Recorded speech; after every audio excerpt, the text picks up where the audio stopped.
माझे गुरुवर्य भाऊसाहेब फड यांनी 26 वर्ष 13 दिवस भारतीय थल सेना आर्टिलरी ग्रुप मध्ये नोकरी केलेली आहे आणि आमच्या ताईंनी सर्वात मोठा वनवास काढलेला आहे म्हणून दोघं जीवांच्या नावाने जोरदार टाळ्या वाजवल्या. आमचे गुरुवर्य भाऊ फड म्हटलं एक गरीब कुटुंबाची व्यक्ती, शेतकरी कुटुंबाची व्यक्ती आणि ताई साहेबांनी सदैव 13 वर्ष म्हणजे ते जवळजवळ 26 वर्ष 13 दिवस या व्यक्तीला सपोर्ट दिला की अशा ताईबद्दल टाळ्या होऊन तुझ्या बरं एकदा जोरदार. आणि ताईंनी भाऊसाहेबांनी स्थानापन्न व्हावं असं मी सैनिक परिवाराच्या वतीने त्यांना नतमस्तक होतो. सर्वप्रथम येतो आपले गुरु, माझे गुरुवर्य भाऊसाहेब फड यांचे आई वडील म्हणजे पितृतुल्य मातृतुल्य. सूर्याचा उगम कुठून होतो आणि तो कुठे झाला पाहिजे म्हणून आई साहेबांनी आणि काकांनी तेजकडे यावं असं मी काकांना आणि ताईंना वंदन करतो. काकासाहेब आमच्या आई साहेब यांनी तेजकडे यावं, अशा महान युद्धाला जन्म देणारे, अशा सुनबाईला सांभाळून घेणारे दोघांनी टेजवर यावं आणि त्यांच्याबद्दल जोरदार टाळ्या जर झाल्या तर त्यांना वाटेल माझ्या मुलाने काहीतरी केले भारत देशासाठी. मैं सभी को नमन करना चाहता हूँ. आए हुए सभी, मेरे को तो लगता अदर स्टेट के भी मान्यवर यहाँ पे आए होंगे, मेरी बहनें आई होंगी. आपको पता है फौज में कौन जाता है? वो किसान का लड़का जाता है. कोई एमपीएमएलआई का लड़का, पार्षद का लड़का नहीं जाता है. कोई किसान के नाम से जोरदार तालियां बजाए क्योंकि उस पाकिस्तान को, हरामखोर को पता चले कि फौजी क्या होता है. शहीदों की शहादत रंग लाएगी. आज पतझड़ जरूर है लेकिन कल बाहर आएगी. आज मैं कहना चाहता हूँ ये दोनों मियां बीबी सरताज और बेगम बहुत खुदनसीब है कि उनका साम्राज्य अभी जिंदा है.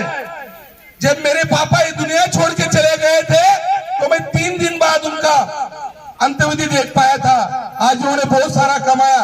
27 साल नौकरी करने के बाद भी माँ बाप उनके साथ है, उनके साथ मंच पे तो जोरदार क्यों ना तालियां हो जाए.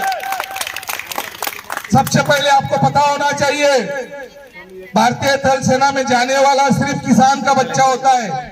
एमपी एमएलए बहुत बड़ी बड़ी गाड़ी में आते हैं, भाषण देते हैं कि मैं यूं करेंगे, त्यों करेंगे, ऐसा करेंगे. जब लोकसभा राज्यसभा खत्म हो जाती है तो अपना वो रास्ता चुन लेते हैं. तो यही कहानी होती है. किसान लड़ रहे हैं इस धरती माता के लिए और फौजी लड़ रहे हैं बॉर्डर के लिए. आप खाते समय किसान को याद करो, सोते समय मेरे फौजी को याद करो.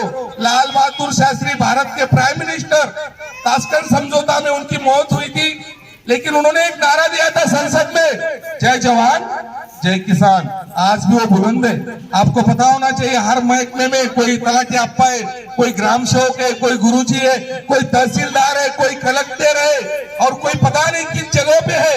वो लड़ता है वेतन के लिए, हम लड़ते हैं वेतन के लिए. अरे वो लड़ता है वेतन के लिए और हम लड़ते हैं वतन के लिए. सैनिक लड़ता है वतन के लिए. तो सैनिकों के नाम से एक जोरदार तालियां बजाइए. आपकी तालियां बजने से हमें लगेगा कि आप इनको आशीर्वाद देने आए. आप तालियां बजाएंगे तो मेरे को बोलने में भी मजा आएगा. प्रसंग मैं बताना चाहता हूँ, भाऊ साहब एक लाइट रेजिमेंट के जवान थे. अभी मैं कहना चाहता हूँ कि 15 से 16 साल से आर्टिलरी सेंटर में नासिक रोड में कार्यरत थे. ये गुरुजी थे, मैं चेला था. ये गुरुजी थे, मैं चेला था. इनकी मैंने बहुत भली भांति सेवा की. मैं इनके अंडर में नौकरी की. मैं 20 साल करके रिटायर्ड हुआ. तो ऐसे इंसान मैं नहीं देखा इंडियन आर्मी के अंदर कि इन्होंने मेरा खुद का संसार बसाया. मेरी शादी नासिक में करवाई तो मैं शत शत नमन करता हूँ. माँ बाप भी है, दीदी भी है, तो मैं नहीं, ऐसे कई परिवार की इन्होंने यहाँ पे संसार बसाए और खुद यहाँ पे बसे हुए. मैं बोलता हूँ सदगुरु से कम नहीं. मैं सदगुरु की उपमा इसलिए दे रहा हूँ सैनिकों के लिए क्योंकि सैनिकों के पीठ के पीछे सदैव खड़े रहते थे और जब भी उनको प्रॉब्लम्स आती थी तो उनको मदद करते थे.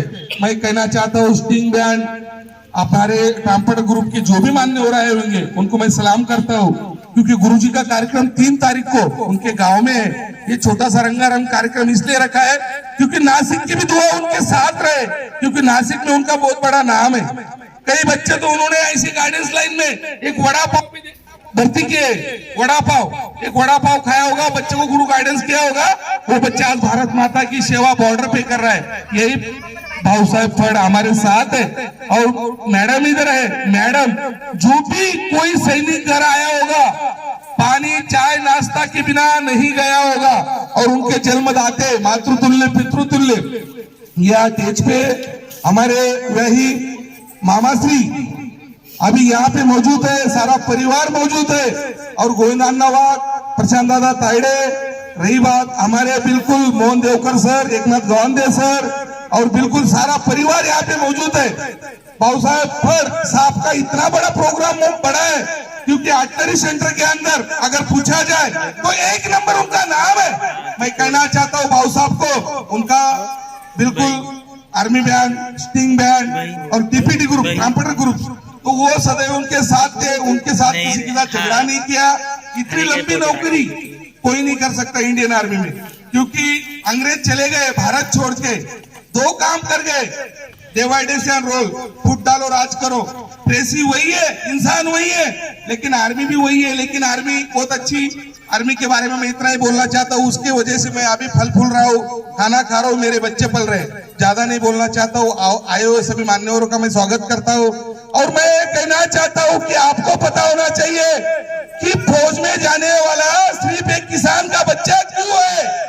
ये जो बड़े बड़े वो भाषण करते हैं लोकसभा राज्यसभा में, मैं एमएलए हूँ, मैं एमपी हूँ, उनके बच्चों को 3 दिन के लिए बोले कि वो सियाचिन ग्लेशियर में जाके देखे या फिर लेह लद्दाख में जाके देखे तो गुल्फी बन जाएगी कुल्फी। और इधर बड़े बड़े बैनर छपते, लाखों दिलों की धड़कन, लाखों दिलों की धड़कन। उस लाखों दिलों की धड़कन को बताना कि झेलम एक्सप्रेस जब नासिक से पकड़ना होती है तो कश्मीर जाने के लिए 2.5 दिन लगते हैं।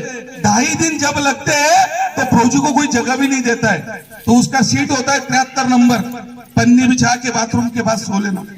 देशभक्ति हम कब दिखाते हैं? 26 जनवरी 15 अगस्त। ये मेरे वतन के लोगों, बड़े बड़े तिरंगे, बड़ी बड़ी भाषण, अरे भाई क्या हो गया, कैसे हो गया? आपको पता होना चाहिए कि जब देश आजाद हुआ उसके बाद पुलवामा हत्याकांड आपको पता होना चाहिए।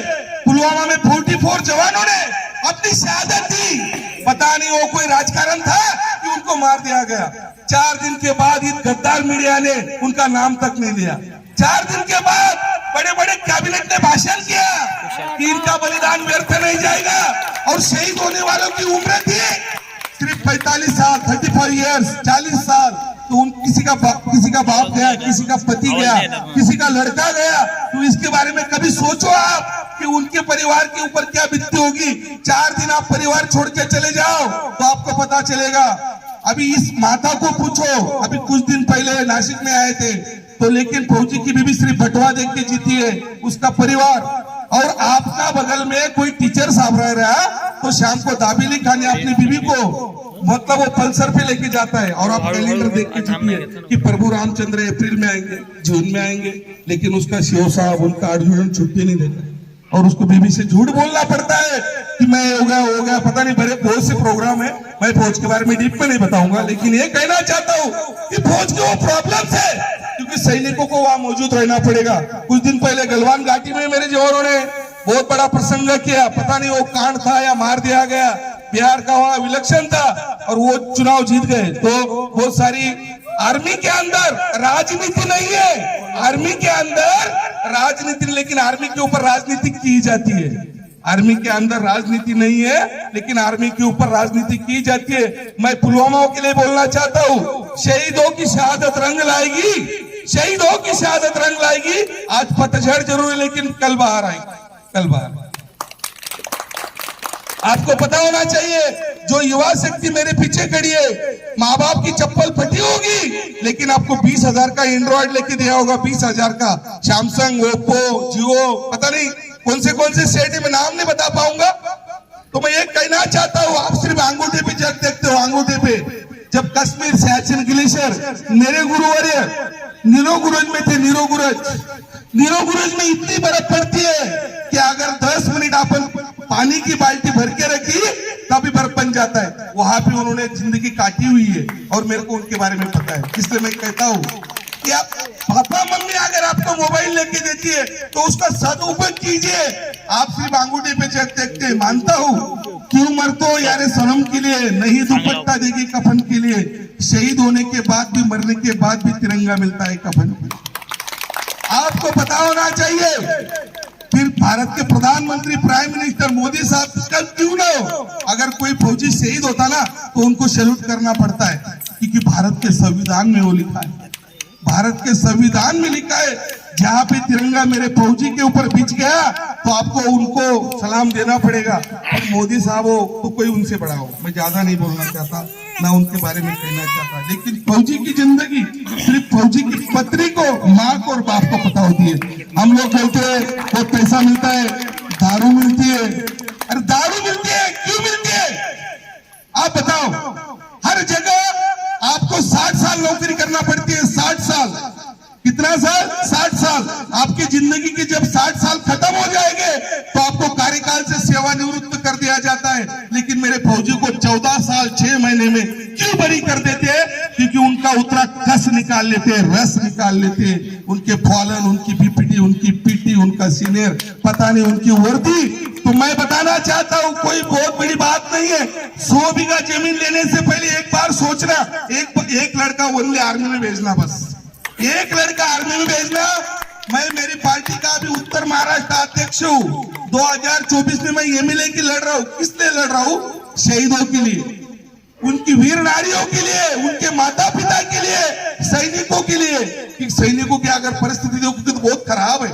कुछ लोग सैनिक और तिरंगा, अरे ये लगे हुए फोटो, इसके ऊपर राजनीति कर जाते हैं। सकल महाराष्ट्र में मैं लड़ता हूँ, यूट्यूब चैनल पे मेरा देखना सदैव आता रहता है, आभा साहब करोड़ आर्मी करके। मैं आर्टिलरी से रिटायर हूँ, नासिक से रिटायर हूँ। किसी बच्चे का कोई किसी भी प्रॉब्लम हो डिस्ट्रिक्ट सोल्जर बोर्ड का रिटायर होने के बाद, तो बाबू साहब को बताए, आदेश करे, हम आपकी पालनधार है, सदैव आपकी हेल्प में रहेंगे। कोई वीर नारी हो, कोई वीर माता हो, कोई वीर पिता हो, उनको अगर न्याय मोहब्बत नहीं मिल रही होगा सरकार की तरफ से, तो हम लेने के हकदार है। वो कैसे लेना है फिर हम जानते हैं। मेरी टीम यहाँ भी खड़ी है, सदैव पहले में शांति, दूसरे में क्रांति, ये सदैव हम साथ नारा रखते हैं। क्यों? उधर कफन की बांधा तो इधर बांध लेंगे, कोई दिक्कत नहीं है।